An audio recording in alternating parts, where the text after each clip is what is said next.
పక్క దగ్గర అన్నీ మార్నింగ్ అమ్ముకోవడానికి వెళ్ళారు. కొన్ని అయితే మిగిలాయి. ఇది తీసుకోమని ఇచ్చారు. ఎంతో కొంత ఇద్దు తీసుకో అన్నారు. ఓకే అని తెచ్చాను. ఏమేమి ఉన్నాయో చూద్దాం రండి. ఇవన్నీ అండి వేరి పెట్టి కడిగి పెట్టాలి. ఏమేమి ఉన్నాయో మీకు వేరి చూపిస్తాను. తర్వాత కడిగి ఆరిపెట్టుకుంటాను.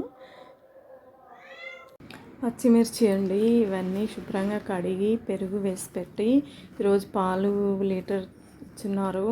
నేను అవి సగం పెరుగు వేసి ఉప్పు మిరపకాయలు వేస్తానండి. వంకాయలు వరుగులు కూడా వేసుకోవచ్చు. మొన్న నేను కాకరకాయతో వరుగులు పెట్టాను. అవి దాన్ని ఏమంటారో నేను ఆ వీడియోలో పెట్టలేదు. వరుగులు అంటారంటండి. ఇప్పుడు అక్క చెప్పారు. ఇవి పచ్చి జాంకాయలండి. ఇవి అయితే తినొచ్చు, లేదంటే ఏదైనా చేసుకోవచ్చు పచ్చడి ఏదైనా.